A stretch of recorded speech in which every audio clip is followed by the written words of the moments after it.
Morning my dear students, BCC के YouTube channel पे मैं आलोक आप सभी को तहे दिल से स्वागत करता हूं। और आज हम लोग अक्टूबर माह के दूसरे क्लास को देखेंगे, दूसरे करंट अफेयर क्लास है जो आपके परीक्षा की दृष्टि से काफ़ी अहम है।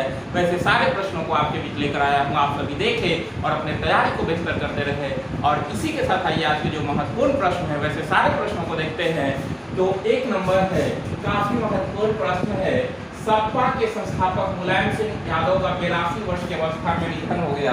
तो सपा समाजवादी पार्टी के संस्थापक मुलायम सिंह यादव का 82 वर्ष की आयु में निधन हो गया है कल। ध्यान रखिएगा, गुरुग्राम के मेदांता हॉस्पिटल में अंतिम सांस इन्होंने लिया है। गुरुग्राम में मेदांता हॉस्पिटल है, वहीं पर अंतिम सांस ली। इनका जन्म 22 नवंबर 1939 को सैफई उत्तर प्रदेश में हुआ था। 7 बार सांसद रहे, ध्यान रखिएगा 7 बार सांसद रहे। देश के रक्षा मंत्री भी रह चुके हैं।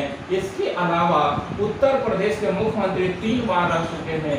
3 बार उत्तर प्रदेश के मुख्यमंत्री रहे हैं मुलायम सिंह यादव। समाजवादी पार्टी की स्थापना इन्होंने 1992 ईस्वी में किया था। समाजवादी पार्टी की स्थापना मुलायम सिंह यादव 1992 में किया था, जिसका नेतृत्व अभी जो है वो उनके पुत्र अखिलेश यादव के हाथ में है। तो ध्यान रखिएगा, इन्हें नेताजी के नाम से मशहूर थे, नेताजी के नाम से जाना जाता था। सुभाष चंद्र बोस के बाद जो है सुभाष चंद्र बोस को नेताजी के नाम से जाना जाता था। इसी तरह जो है वो अभी वर्तमान में देखा जाए तो मुलायम सिंह यादव को नेताजी के नाम से जाना जाता था, इसलिए नेताजी के नाम से ये मशहूर थे। तो इस तरह से इनसे संबंधित कुछ पॉइंट है, उसे ध्यान रखेंगे। दूसरा है कि दक्ष ऐप लॉन्च किया है। तो रिजर्व बैंक ऑफ इंडिया के द्वारा दक्ष ऐप लॉन्च किया गया। इस आरबीआई की स्थापना 1934 के अधिनियम के तहत 1935 ईस्वी में होती है और इसका राष्ट्रीयकरण 1949 ईस्वी में किया गया था। ध्यान रखिएगा, आरबीआई के वर्तमान गवर्नर शक्तिकांत दास है और इन्हीं के द्वारा जो है दक्ष ऐप लॉन्च किया गया, जिसका अर्थ कुशल और सक्षम है। ध्यान रखिएगा, कुशल और सक्षम है।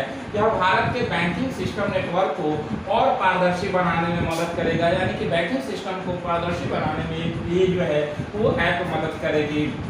अगला है एंजेला मर्कल, जो कि जर्मनी के पूर्व चांसलर है। ध्यान रखिएगा, यूएनएचआरसी नानसेन रिफ्यूजी अवार्ड 2022 इन्होंने जीता है। खासकर राजनीतिक साहस के लिए यह पुरस्कार इन्हें एंजेला मर्कल को दिया गया है, ध्यान रखना है। अगला है कि अंतर्राष्ट्रीय सौर गठबंधन का आयोजन जो है वो नई दिल्ली में किया गया। ध्यान रखिएगा, नई दिल्ली में किया गया और ये 17 से 20 अक्टूबर के बीच होगा, जो कि 5वां संस्करण है। अगर हम बात करते हैं अंतर्राष्ट्रीय सौर गठबंधन का मुख्यालय का, तो इसका मुख्यालय गुरुग्राम हरियाणा में है। ध्यान रखिएगा, ये एकमात्र जो है इंटरनेशनल संस्था है जिसकी मुख्यालय भारत के अंदर है और इसका मुख्यालय गुरुग्राम में स्थित है। इसके 101वां सदस्य संयुक्त राज्य अमेरिका बना था, जबकि 102वां सदस्य एंटीगुआ एंड बारबाडोस बना था। ये ध्यान रखिएगा क्योंकि ये 2021 में शामिल हुए थे। तो इस तरह से काफी महत्वपूर्ण है, इसे ध्यान रखना है।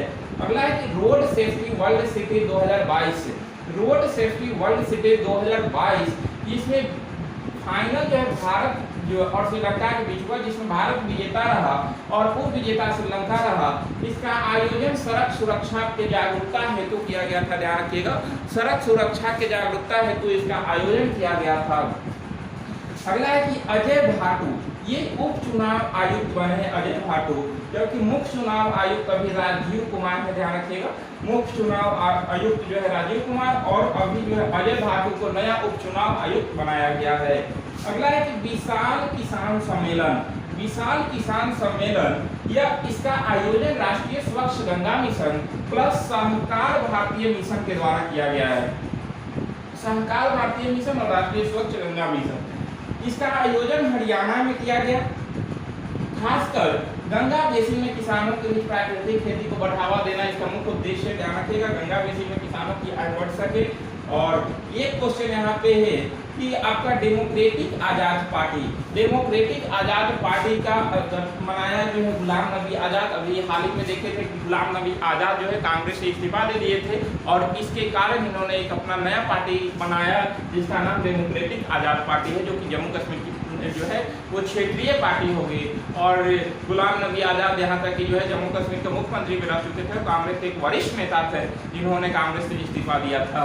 अगला है कि 36वां राष्ट्रीय खेल, इसका आयोजन जो है वो गुजरात के अंदर किया गया।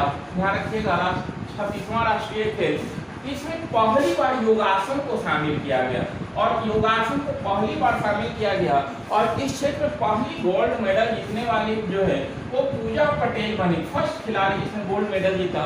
और ये पूजा पटेल जो है गुजरात के ही, ये ध्यान रखना है आपको। अगला है कि FIBA महिला बास्केटबॉल विश्व कप 2022 का आयोजन सिडनी ऑस्ट्रेलिया में किया गया। यह 19वां संस्करण था। फाइनल यूएसए वर्सेस चाइना के बीच हुआ। विजेता यूएसए रहा और उप विजेता आपका चाइना रहा है, ध्यान रखिएगा। अगला है कि ड्रोनी एक जो है वो आपका ड्रोनी और इसे लॉन्च किया है MS धोनी ने। MS धोनी के द्वारा ये लॉन्च किया गया। पूर्व कैप्टन भारत के MS धोनी के द्वारा ड्रोनी लॉन्च किया गया। यह made in India camera drone Garuda aerospace द्वारा निर्मित है, यानी कि गरुड़ एरोस्पेस के द्वारा मेड इन चाइना के आधार पर जो है वो बना है ये ड्रोनी और इसे लॉन्च किया है पूर्व captain MS Dhoni. MS Dhoni जो है वो गरुड़ एरोस्पेस जो कि तमिलनाडु में है, इसके ब्रांड एम्बेसडर है गरुड़ एरोस्पेस के, कौन? तो महेंद्र सिंह धोनी ही है। ये ड्रोन जो है वो स्वदेशी ड्रोन है, ध्यान रखिएगा, पूर्ण रूप से स्वदेश में विकसित हुआ स्वदेशी जो है वो ड्रोन है। कृषि क्षेत्र में काफी उपयोगी है ड्रोनी। अभी जो है कृषि क्षेत्र में काफी बढ़ावा दिया जा रहा है ड्रोन को, इसलिए ड्रोनी नाम का जो है ड्रोन लॉन्च किया है MS धोनी ने। इसे निर्मित किया है गरुड़ एरोस्पेस के द्वारा। अगला है कि ग्लोबल ड्रोन एक्सपो का आयोजन यहीं चेन्नई में हुआ, जहां पर जो है वो ड्रोन का जो है वो प्रदर्शन किया गया है। तो इस तरह से ग्लोबल ड्रोन एक्सपो का आयोजन चेन्नई में हुआ। तो इस तरह से एक ड्रोन ही ध्यान रखेंगे। अगला है कि मोढेरा गांव, अभी हाल ही प्रधानमंत्री का गुजरात दौरा चल रहा है, तो उसी में मोढेरा गांव में वो जो है वो देश का पहला सौर ऊर्जा संचालित गाँव बनने की घोषणा प्रधानमंत्री मोदी के द्वारा किया गया है, ध्यान रखिएगा। तो ये मोढेरा गांव देश का पहला सौर ऊर्जा संचालित गांव बनाया, ध्यान रखना है आपको। स्वच्छ सर्वेक्षण रिपोर्ट 2022 जारी हुआ। इसमें 1 लाख से अधिक में फर्स्ट इंदौर है, ध्यान रखिएगा। लगातार छठी बार जो सबसे स्वच्छ शहर बना 1 लाख से अधिक जनसंख्या में, तो फर्स्ट में इंदौर, तो लगातार छठवीं बार, ध्यान रखिएगा। दूसरा स्थान पे सूरत है, तीसरा पर नवी मुंबई है। पहले नवी मुंबई चौथा पे था, अब जो है तीसरा पे आ गया है।